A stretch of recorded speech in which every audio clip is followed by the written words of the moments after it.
Welcome to the Learning Pines YouTube. We hope this video helps. You start by making sure the watch fits snugly and the sensors contact your skin.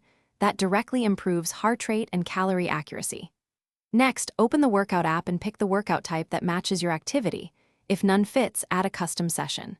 Once selected, set a clear goal, time, distance, or calories, because goals help pacing and pacing helps performance. Finally, tap Start and let the watch count down. You're immediately tracking metrics like HR pace and active calories. Once your workout is underway, glance at the watch to monitor heart rate zones and pace so you can adjust intensity in real time. Use haptic feedback to stay in target zones without staring at the screen.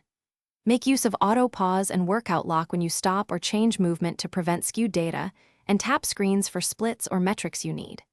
If you prefer, change views mid-workout so the watch displays cadence, lap time, or elevation. Make sure the metrics you rely on are visible.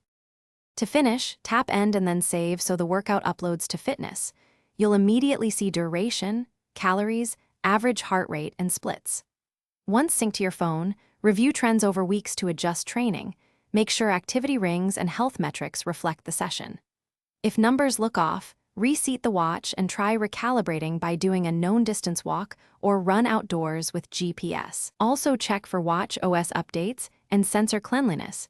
These fixes resolve most tracking errors. Thanks for watching. Consider subscribing if we helped you.